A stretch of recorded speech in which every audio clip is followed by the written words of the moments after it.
Muy buenas chicos, bienvenidos a Total. La Fórmula 1 ha regresado de sus particulares vacaciones con la clasificación a sprint del Gran Premio de los Países Bajos y lo ha hecho con sorpresas, no solo con cambios de protagonistas inesperados, de los cuales ya hemos hablado, sino también alteraciones dentro de los órdenes establecidos que han agitado cual coctelera la parrilla e igualado masivamente las cosas, con los 4 primeros clasificados en solamente 99 milésimas y los 5 primeros en 2 décimas. Pequeños detalles separaron el éxito del fracaso en el día de hoy, no solo en la zona alta, sino también en el resto. Russell se venga dando un puñetazo encima de la mesa y consiguiendo una confianza de la que andaba necesitado. Los Mercedes no se presentaban como los favoritos, tampoco aportaron grandes evoluciones a su W, pero la solidez, un fin de semana precipitado como suele ser la sprint, dio una base lo suficientemente estable como para que sus pilotos se sintieran confiados. George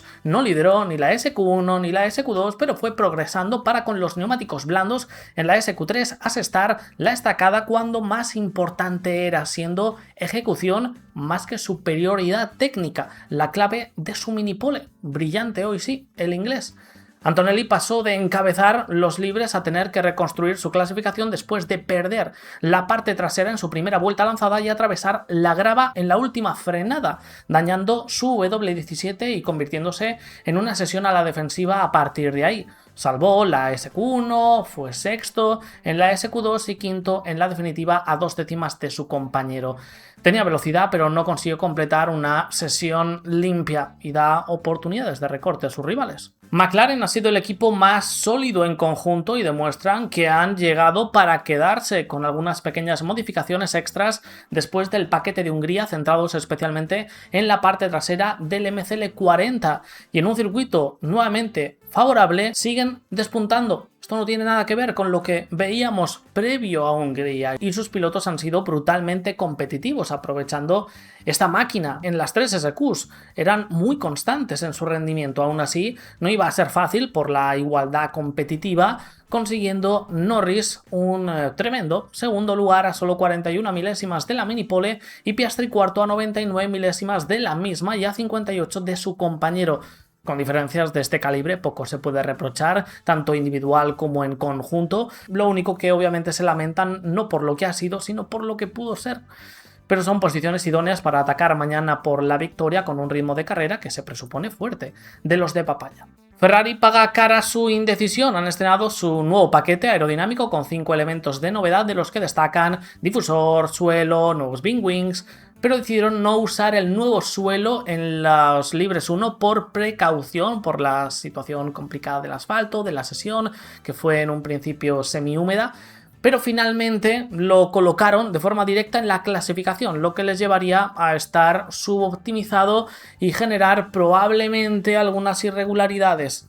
Aún así, el rendimiento del SF26 en el segundo y tercer sector fue monstruoso, pero no logró ponerlo todo encima de la mesa. Leclerc lideró la SQ1 y quedó segundo en la SQ2, terminando tercero en la SQ3 a solamente 55 milésimas de la pole, que se perdió en ese primer sector donde el Ferrari era claramente más débil respecto a sus competidores, no encontrando tanto rendimiento con el neumático blando, con el que no habían probado el nuevo suelo, y con Hamilton la diferencia fue incluso más marcada, habiéndose sorprendido por el agarre de ese neumático blando en la SQ3 y perdiendo más de medio segundo respecto a Leclerc, con una vuelta pobre del inglés, cayendo a la 7ª posición y no pudiendo aprovechar nuevamente los problemas de Antonelli. Y es frustrante tenerlo al alcance de la mano y no poder llevarlo a la práctica.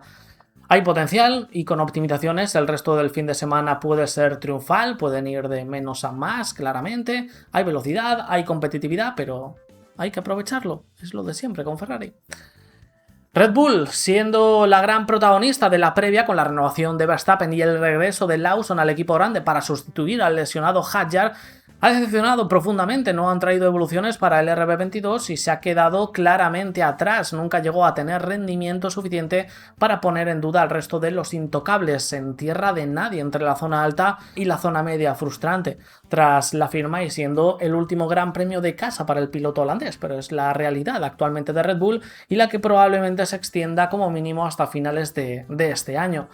Lawson completó la mejor actuación como piloto de Red Bull tras el desastre de los dos únicos grandes premios que disputó en 2025, dejando muy claro lo que ya hemos ido comentando hasta la saciedad desde hace muchísimo tiempo. Las actuaciones de Gasly, Albon, Checo, Lawson o Tsunoda estaban condicionados por las características de esos coches. Con un RB22 más neutro, predecible y con otra política pueden lucirse. Se siente quien se siente ahí. Liam sorprendió en los libres y la SQ1 incluso por delante de Max, aunque no pudo optimizar su rendimiento en la SQ2 cayendo ahí 11º. Aún así, nada mal para ser la primera vez que se sentaba en este coche. Alpine, tras un enorme paquete de actualizaciones con 8 elementos para mejorar el rendimiento por fin de la 526, es un coche prácticamente nuevo, una versión casi B podríamos denominarlo, suelo, difusor, pontones, conductos de freno, capó motor, estructura de impacto, alerón trasero. Solamente lo montaron en el coche de Gasly, para Franco debería llegar en Monza.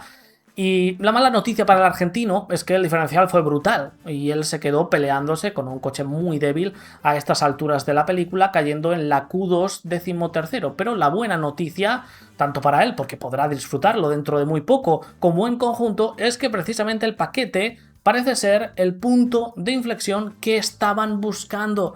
En un circuito exigente con la aerodinámica y el chasis, Gasly lideró la zona media, algo que Alpine llevaba muchísimo tiempo sin poder decir. El salto cualitativo es brutal y aunque eso no les sirve para dejar atrás claramente a la competencia, porque han avanzado muchísimo y queda diluido su salto, así que no pueden volver a dormirse o durará poco la alegría, en la 526 tiene refuerzos a la altura de las exigencias, tiene refuerzos que le hacen avanzar y se prepara para volver a puntuar por méritos propios. Buenas noticias. Audi sin modificaciones en el R26, pero en un circuito favorable para mostrar sus capacidades, lo hace sin dudar, con Bortoleto al volante, que protagoniza una ejecución clínica, especialmente en la SQ2 y la SQ3, donde se la jugaban todo a una vuelta y clavó dos espectaculares para pasar al top 10 y ahí rascar la posición incluso del Lindblad, quedándose a nada, escasas milésimas del tiempo de Gasly. Hülkenberg, por contra, no pudo hacer lo propio y desaprovechó parte de la competitividad de esta máquina con un intento en la SQ2 muy pobre, a 8 décimas de su compañero 14º. Las cosas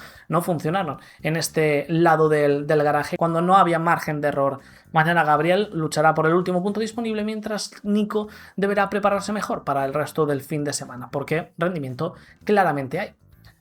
Racing Bulls no trajo nuevas piezas para el VCAR 03, pero este coche ya ha demostrado, a pesar del empuje rival y un circuito menos favorable, enfrentarse a cualquier desafío con éxito. Lindblad, el que debía ser su líder, hoy pasó sin dudar hacia la Q3, aunque ahí se vio sorprendido por la ejecución de Gasly y Bortoleto, contra los que no pudo responder. Tsunoda, en su regreso a la máxima categoría del automovilismo y siendo de sus primeras tomas de contacto con un coche de esta generación, no estuvo del todo mal, a 4 décimas de Lindblad, cayendo 12º en la SQ2, aunque le faltó ese ímpetu, ¿no? Esa confianza, esas últimas décimas que le acercaran a su provisional compañero. Haas tampoco trajo ninguna actualización y así es imposible poder hacer nada. Siguen exactamente en la misma posición entre Q1 y Q2. Berman cayó en la SQ1 17º sin mucha brillantez, sin argumentos, y Ocon salvó los muebles, pero poco más pudo hacer en la SQ2 que superar a Alex Albon, a otra escudería que está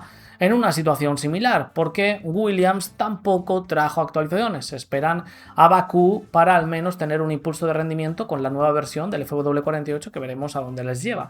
Mientras tanto, peleando con Haas por ver quién lidera este grupo medio-bajo, sus recién renovados pilotos. Albon pasó hacia la SQ2 y un Sainz algo errático en el día de hoy se quedó en la SQ1 18º, sin grandes sensaciones. Va a tocar seguir sufriendo al menos unas semanas más. Honda ha estrenado por fin la nueva especificación de su unidad de potencia y no se esperan, al menos por el momento, lo será inevitablemente en un futuro cercano, penalizaciones, y Autoracer confirmó que este fin de semana, por motivos de seguridad, han decidido los nipones capar el propulsor de los 30 caballos potenciales de ganancia a los 15 caballos a la mitad, esperando recibir datos positivos para abrir el grifo definitivamente. Además, Adrian Newey sigue empujando el AMR26B con nuevos elementos y en los entrenamientos libres pintaba espectacular, hay que decir, quedándose muy cerca del top 10 constantemente, pero ya Fernando ahí se quejaba de problemas de manejabilidad, una de las preocupaciones que arrojó el Filming Day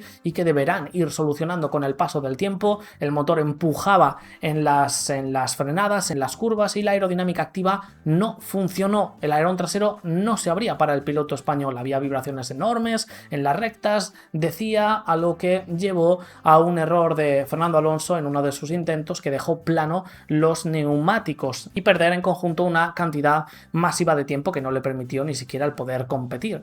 Solo con el crono, para que nos hagamos una idea de los entrenamientos libres, le habría dado para pasar a la SQ2, y eso da una muestra de la capacidad posible este mismo fin de semana conforme se vayan poniendo las cosas en su sitio, pero deberán controlar para ello una base aún inmadura. Usarán la sprint para ello de test y exprimir el resto del fin de semana el rendimiento percibido.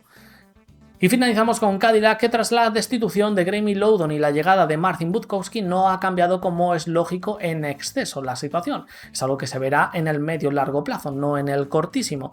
A unas 7-8 décimas del pase a la Q2 en un circuito revirado, donde pues podrían batallar con mayor firmeza, muy cerca a ambos pilotos, Bottas por delante de Checo, escasas 73 milésimas, así que no había mucho más que rascar. Al menos aprovecharon la irregularidad de Aston Martin para colarse por encima de Alonso y quedarse cerca de Stroll. Necesitan mucho más que esto, pero es lo que hay, al menos por el momento. El primer objetivo está claro que será el completar un fin de semana limpio, y de momento pueden decir que está siendo así. Habrá que ver cuando ascienda el desafío. Dejadme en los comentarios qué opináis, suscribíos, dejad vuestro like y nos vemos en un próximo vídeo, chicos. Hasta luego.